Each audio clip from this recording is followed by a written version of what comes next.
By the end of the session, you should be able to understand the basics of proper keyboarding techniques, including posture and finger placement.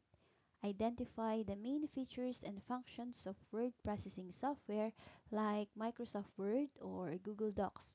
And lastly, apply these skills to create a simple, well formatted document. Now that you know what to expect, let's get started. Okay, first, we'll begin with some basic keyboarding techniques to help improve your speed and accuracy. After that, we'll explore the different parts of a word processing program and learn how to use its features effectively.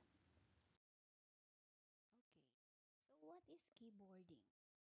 Keyboarding is the skill of typing efficiently using a keyboard.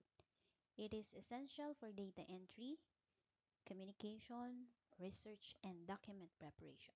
So, sa ating mga teachers and you as a student, kapag gumagawa tayo ng mga documents natin, of course, we will need our keyboard to enter the data or the information na kailangan natin sa ating document.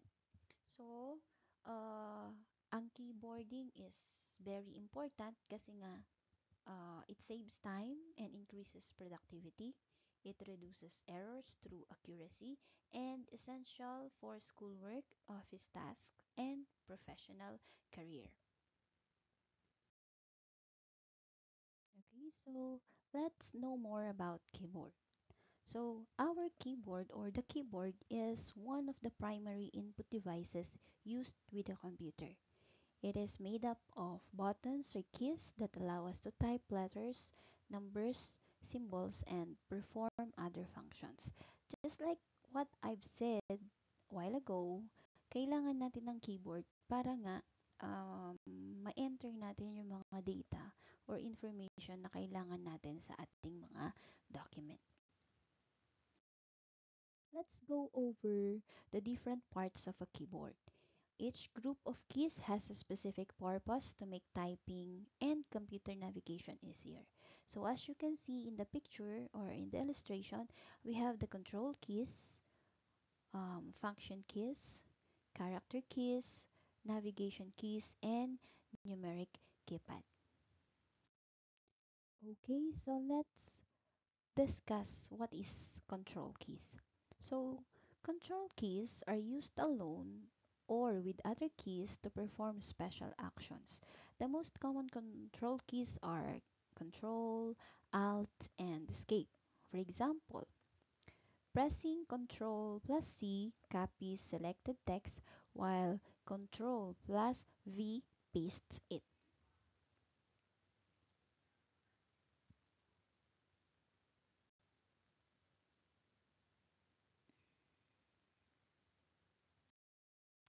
The control keys works by combining it with other keys to create shortcuts. For instance, Control plus S saves a document quickly without using the mouse. The Alt key is used with other keys to perform alternate commands. For example, Alt plus Tab allows you to switch between open applications, while the Escape key cancels or closes a current task or window. It's like a quick exit button for a certain action.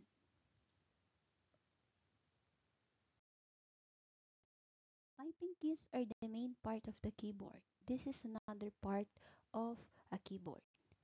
Typing keys include letters, numbers, punctuation marks, and symbols, and basically everything you need to write a document.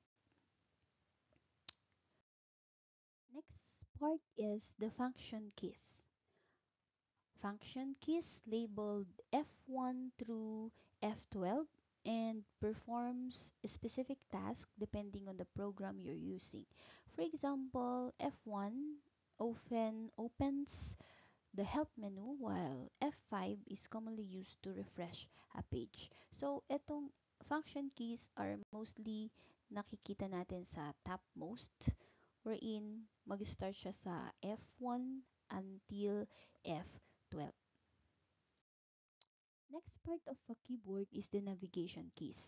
So, si navigation keys naman, it helps you move around the document or a web page. So, this includes the arrow keys, have the home button, the end button, page up, page down, delete, and insert.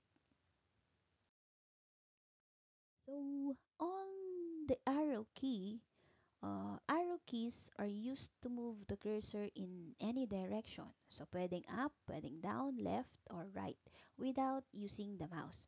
While the home key moves the cursor to the beginning of the line you're currently typing on, making editing faster.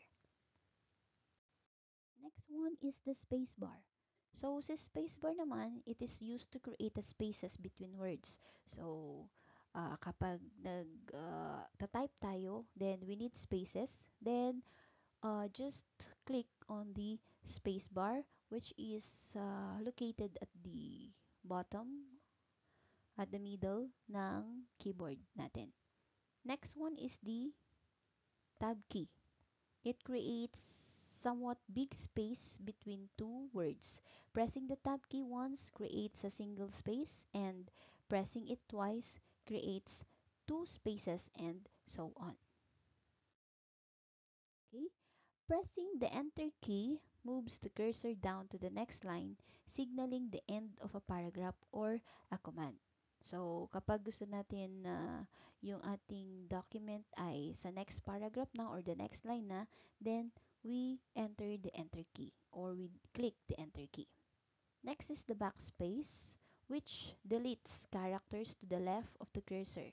It's useful for quickly fixing mistakes while typing. So, ito yung ginagamit natin kapag nagkakamali tayo, backspace lang. So, dinidelete niya yung pinaka-end or papuntang left yung kanyang ine-erase or dinidelete. And then the numeric keys, it's another parts of a keyboard.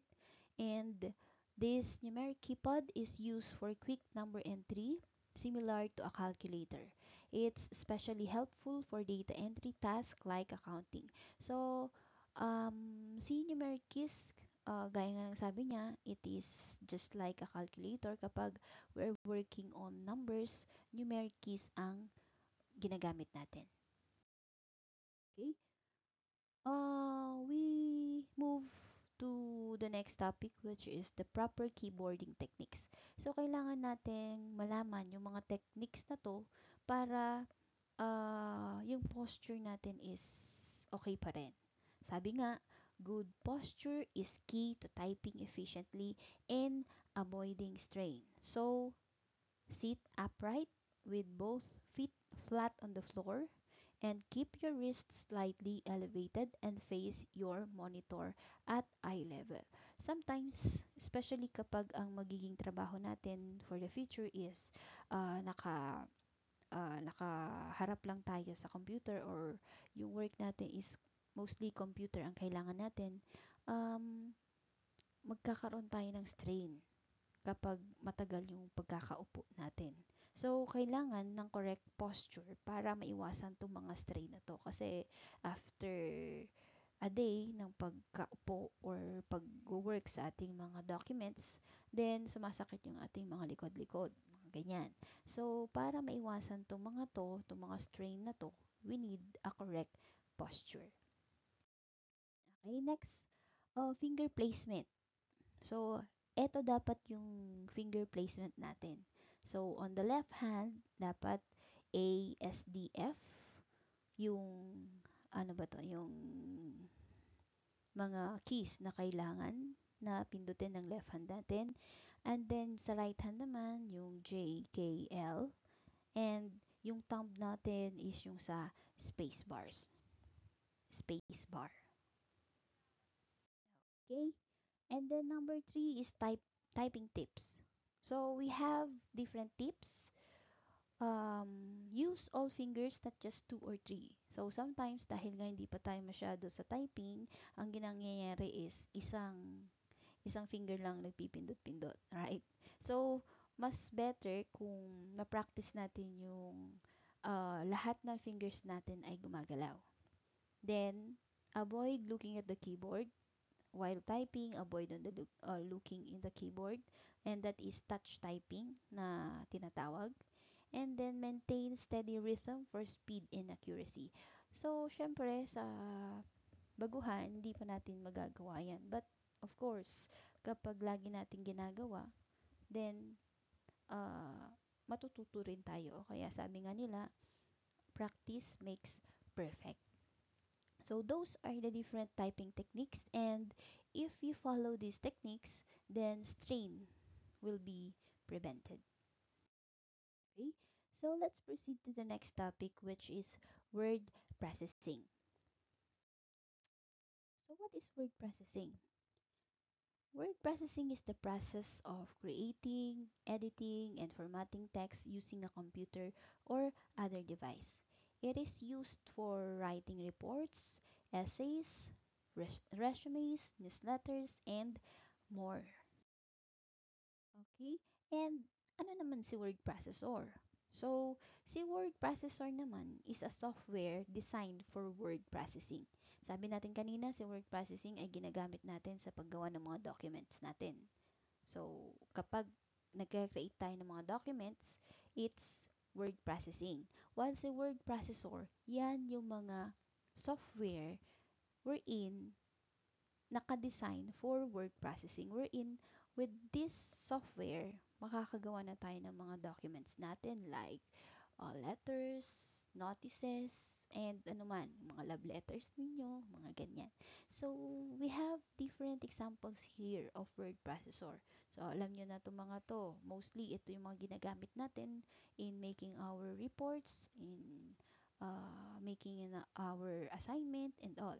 So, we have here MS Word, Google Docs, LibreOffice Writer, and Apple Pages. But in these examples, ang common na ginagamit natin is MS Word or Google Docs. Okay? So, if you notice in the picture, ito yung tinatawag nating typewriter. Noong unang panahon, nung hindi pa masyadong kilala si computer, si typewriter muna ang word processor na ginagamit. So, nung mga time na hindi pa uso ang internet and mahal pa ang computer, si typewriter ang word processor ng mga offices. Sabi dito, it is commonly used in offices before the computers became more popular as a word processing device. So, ito yung word processor nila before. Okay? So, eto, same lang siya ni computer na meron ding keyboard. Yan, may space din na ginagawa, space bar to. May mga space bar yan. May mga indention din dito. Ito yung indention niya kapag ini-indent natin. And then, ito naman, dito natin ipapasok yung paper or yung bond paper. Okay? Okay, so we have here the parts of a word processor, which is specifically Microsoft Word. So, kasi si Microsoft Word naman lagi yung ginagamit natin. That's why, eto na rin yung nilagay kong word processor na present sa inyo. Okay? So, in this picture, we have different parts. May nakikita tayo dito, quick access toolbar, mayroong ribbon, may file tab, may rulers, ribbon tabs, may group, may text area, status bar, view buttons, zoom, level controls, and vertical scroll bar. Okay? So, tingnan nga natin kung ano-ano yung mga parts na yan. Okay, so first, we have the quick access toolbar. So, si quick access toolbar, it is a collection of buttons that provide one-click access to commonly used commands. By default, it displays icons for save, undo, and repeat, but it can be customized to include commands you used frequently. Next one is the title bar, a bar that displays the name of active document. Okay, so we have here the quick access toolbar. So this one, as you can see, sabi nga sa quick access toolbar, dito natin makikita yung save, redo, and undo button.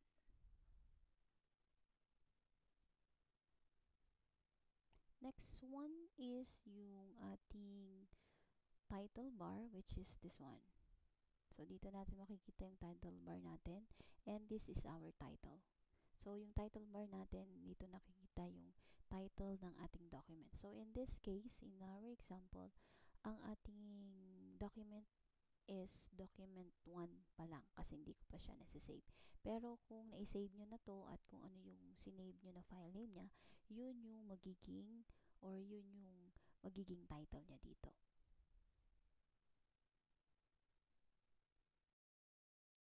Okay, next one is the ribbon. So si ribbon naman, it displays the tabs that you will use throughout Word, and commands can be buttons, menus, or drop-down lists. And then next is the ruler. Si ruler naman, they are horizontal and vertical rulers that display when you are in print layout view. Okay, next one is the ribbon. So ito yung ribbon natin, itong buong to. So sabi nga dito, yung ribbon natin is consist of different commands. So ito yung mga commands natin, bold, italic, underline, paste, cut, yung mga yan. Lahat-lahat ng mga yan ay mga command natin. And group naman, yung isang group, ito yung isang group. This is the clipboard group we're in. Kasama dyan si paste, si cut, si copy, at saka si format painter. So, another group, si font, andyan lahat siya.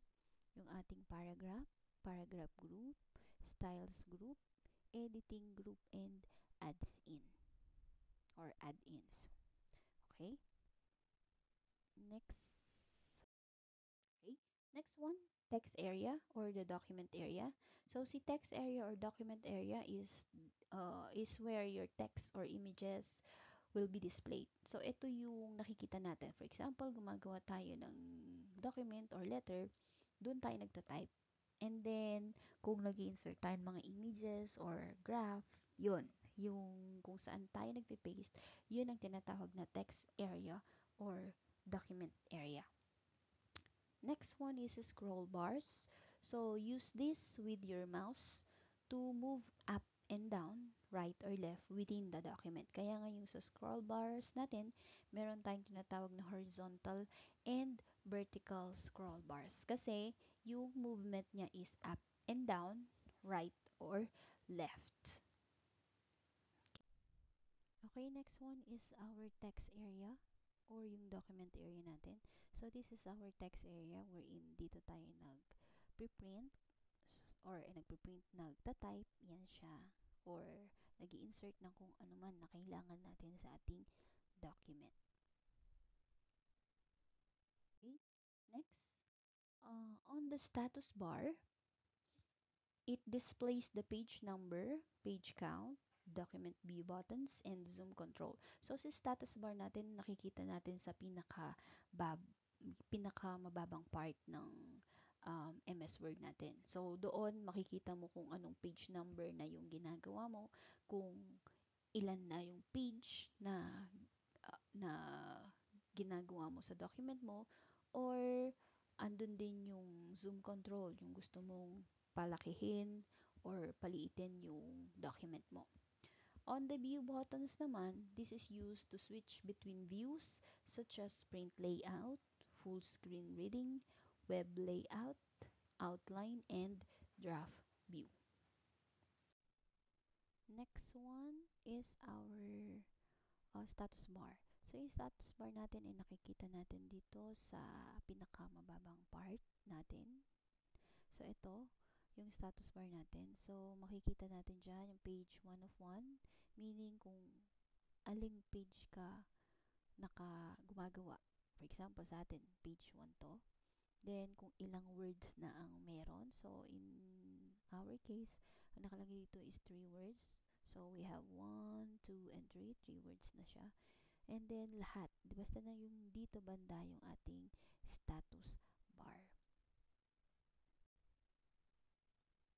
And the next one is yung view buttons natin. So we have here, dito siya. Ito yung view buttons natin. Okay. Okay, next is the zoom control. So zoom control is used for magnifying and shrinking the active document. So, gaya ng sabi ko kanina, yung zoom control natin is like magnifying glass wherein kung gusto nating malaki, kasi hindi na masakit yung mata natin, then pwede natin siyang palakihin para mabasa, especially kapag yung mga audience natin is mga may edad na o kaya may mga problema sa mga mata. Okay? And then next is the insertion point. So, sa insertion point naman, it is the blinking vertical line in your document or tinatawag nating cursor. It indicates where you can enter text on the page. So, yung nagbi-blink-blink na um, line doon, vertical line doon, that is the insertion point. Okay, next is our zoom control. Ito siya. So, we have zoom out and then zoom in. So, zoom out kapag gusto nating palitin. Then, zoom in pag gusto nating palakihin. Okay. So, yan yun. And the other one is the insertion point. So, ito yung insertion point natin. So, ito. Yung nagbi-blink na yan. So, insertion point o kaya cursor ang tawag natin siya. Okay. Okay. So, let's now proceed to the different features of word processing software. So, marami tayong features. Number one is the file operations. So, si file operations, these are commands that manage documents from creation to output. So, what are the commands? Different commands under file operations. We have new, open, save as, and print. We have the file operations. Sabi nga natin kanina, file operation is consist of save as, and then print, new, and then open. So, ito yung ating file operations natin. Okay, so let's say new. Kapag gusto natin gumawa ng new document, just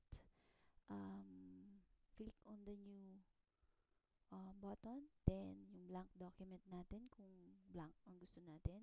Pwede rin naman yung mga template. So, we have different template here. Yan. Kung gusto niyo ng business, so it's all about business, then mga businesses ang ipapakita niya. So, marami na tayong mga template dito na pwede nyong gamitin. Just choose kung ano yung gusto nyo. Okay? Let's go back. Pwede rin naman yung ating cards. So, yung cards naman, yan yung mga different cards nyo. Meron na dyan. And then, kung flyers, letters, education, resumes, and cover letters, and holiday, so andito lahat. That is on new. Next is to open. So, ano naman ang gamit ni open? So, if we wanted to open an existing document, so, ito ang gagamitin natin. For example, we have documents o kaya folders, pwede yan. Kung documents naman, i-browse natin ngayon kung saan nakasave yung document na to.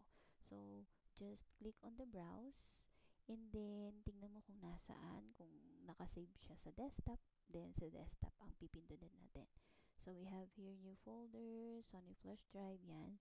Pag pinundot natin yan, yan yung dyan natin kukunin. Then, open lang natin. But, in this case, wala akong laman yung aking folder. So, i-cancel na lang natin yan. Okay, palitan natin. For example, sa documents naman, open natin yung documents. Yan na siya.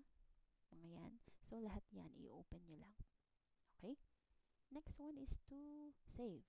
So, kung gusto natin i-save yung current document natin, then just click on the save. At kapag na-save na siya, this save as naman, ibig sabihin, save as is, nakasave na siya, tas isi-save ulit natin siya for different file name o kaya different na location yung paglalagyan ninyo. And then, of course, yung print natin. Kapag gusto natin siyang i-print, so just click on the print button, then pwede na tayong mag-print as long as we are connected or our device is connected to a printer. Okay, next feature is text editing tools that allows modification of text quickly and efficiently. So the different commands under text editing tools are cut, paste, undo, and redo.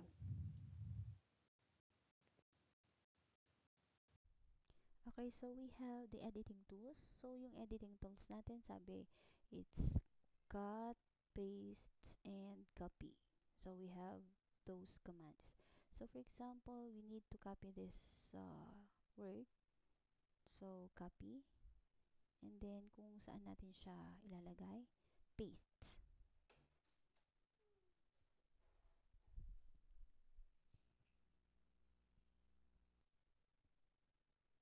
Okay, then kapag cut naman, ibig sabihin, ika-cut natin to. For example, yan, highlight lang natin. And then yung symbol dito na scissor.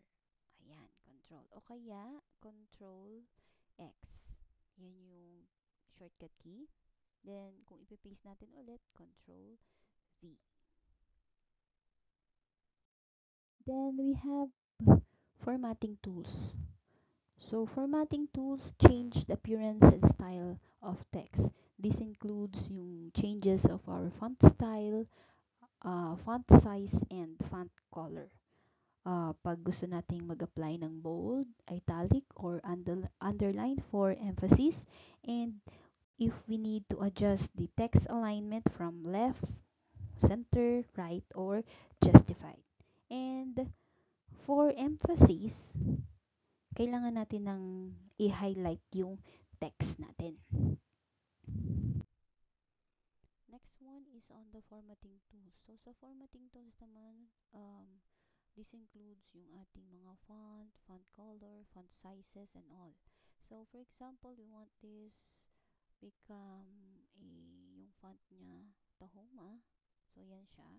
So, dito lang tayo mag-choose. For example, ito siya lahat. Arial, ganyan. So, this one is, yan. And then, anin muna natin to. So, yan siya. To, alright. Now, so for example, this is kailangan nating palitan ng kanyang font size. So, 24. So, yan siya. This one naman, gawin natin siyang 20. Okay. Next one, palitan natin ng kanyang font color. I want it, yan, purple. And this one is red. At this one naman ay green. So, yan. Yan yung ating formatting tools. Pwede rin nating, kung gusto nating palakihin, so, dito na lang tayo, paliitin. Okay? Highlight. So, pwede nating i-highlight yan. So, this one, highlight natin siya. Okay? Yan siya. Ano pa ba? For example, ito is caps lock lahat. Gawin nating lowercase. So, naging lowercase. So, ito lang. Andito lang tayo lahat kapag nagfo-format tayo. Pwede rin natin itong gawin na, for example, this one is on the center. Ito naman is on the right. Ito is on the left. Then, justify natin. Itong gagamitin natin for justification. Yan. Okay. Next features is the paragraph tools. So, under paragraph tools, we need to organize text into a readable sections. So, here, it consists or includes yung bulleted or numbered lists, kapag gusto nating i-increase or decrease yung indentation, and if we need to set alignment for paragraphs like left, center, right, or justified. Next is on the paragraph tools. So, sa paragraph tools naman, ito, it consists yung mga bulleted ano natin. So, for example, ito, kailangan natin siyang i-bullet type. So, pwedeng ganyan. Dito lang. Ito yung bullet natin. If you can see, kapag inano natin to, so may bullet na. Malalaman natin na these are bullet. Ayan. So, pwedeng ganyan. Pwedeng ito. So, depende kung anong gusto nyong gawin bullet. Pwede rin naman tong gawing numbers. So, yan. Dito naman tayo sa numbers. Pwedeng ganito. Pwedeng Roman numerals. Or depende sa gusto nyo. That is on paragraph format naman. Next one is the page layout. So, under page layout, we customize the overall layout of a document. Sample is we need to set the margins from top, bottom, left, and right. For example, yung margins natin is 1.25, 1.25 sa top, yung mga ganon. And then, choose page orientation. So, page orientation natin, it can be portrait or landscape. And add headers and footers for page numbers or titles. Alright, doon naman sa page layout. So, dito lang tayo sa tab na to, layout. Okay, so dito sa layout, pwede natin makita si margins, orientation, size, and columns, and marami pang iba. So here, sa margins, for example, yung margin mo, normal lang. We have the top 2.54, left 2.54, bottom 2.54. So, lagyan nyo lang. O kaya naman, narrow, mas maliit. Yan. Pili lang kayo dito sa margins. And then dun sa orientation, we have orientation like portrait, ganyan siya. Pag landscape, ganyan naman. Okay, let's proceed. Sa size naman, we have the letter. Kapag short, we have A4, yan. And marami pang ibang sizes. Dito lang tayo mag-choose sa size. Okay. Next one is inserting objects. So, in word processing software, pwede tayo mag-insert ng mga objects like visual and structured elements to a document. So, pwedeng insert images like photos, logos, illustrations. Kapag, for example, pagdating ninyo ng fourth year or thesis nyo, kailangan nyong mag-insert ng mga logos or illustrations. Then, the insert object feature is needed or applied. And then you can also create tables to organize data, add shapes like arrows, boxes, and call outs. Next one is the insert objects. For example, gusto natin mag-insert ng mga objects sa ating document. So, let's click on the insert tab. Then, for example, ang gusto natin is picture. So, in this device, kung may mga pictures kayo dun sa device nyo or yung computer nyo, use this device. So, dito, parang wala yata ang picture na meron. So, wala tayong may lalagay. So, cancel lang. Then, insert, for example, table. So, yung table natin, ito siya. So, kung gusto natin ng dalawang rows, dalawang column, kung ilang rows, ganyan lang. Right? So, ayan na siya. Example, yan. Okay, pwede rin nating ayusin to or lagyan ng design through this one. Table design. So, yung table design natin, pili ka na dyan kung ano ang gusto mo. So, ganyan. Okay, so ito, palitan mo kasi hindi masyadong kita. So, we're talking about fonts. So, punta tayo sa home. And then, palitan natin yung kanyang font. So, yan. Ganyan siya. Now, kung ayaw mo yung ganitong design, punta ka ulit sa table design. Basta i-highlight mo lang yung table na yan. Table design. And then, punta ka dito. Pwede mong pumili sa mga nandito. For example, ito lang. Yan. Ganyan. Now, tingnan nyo kasi wala siyang border. Gusto nyo ng border naman, mm, ayan siya. Dito tayo. Tumingin lahat. Ito. Yan. So, it's up to you to decide kung ano yung gusto ninyong design ng table ninyo. Next one is if you want to insert ano pa bang pwede natin i-insert shapes. So, ito yung mga shapes natin. So, marami tayong mga shape. For example, arrows, rectangle, oblong, lahat. Andito lahat ng mga shapes na available. So, pwede kayong mag-insert dito. For example, yan. Okay, yan na siya. Then, gusto mong palitan, pwede mo ulit siyang palitan ng mga colors. So, ayan. Pili lang. Okay? Basta nasa shape format tayo. So, ano pa bang pwede nating i-insert? Pwede rin yung mga icons natin. So, sa icons naman, if eto siya, dami-dami. So, pili lang kung anong gustong item. Right? And, what else? Ang pwede i-insert may chart. Pwede rin yung chart. For example, yan. Kung gusto mo ng column chart, pie chart. So, yan. And then, okay mo lang. Okay, nandyan na yung ating chart. Right? Okay. Okay. Next feature is the review tools. So, review tools ensure accuracy and collaboration. In here, it includes spelling and grammar check. So, nade-detect ng ating document yung mga wrong spelling natin and chine-check niya yung grammar natin and grammar noon sa sa document natin.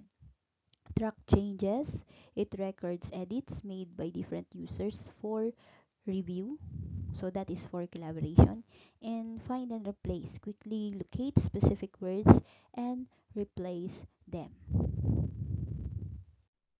Next is the review tab. So here, ito yung review tab natin. Click.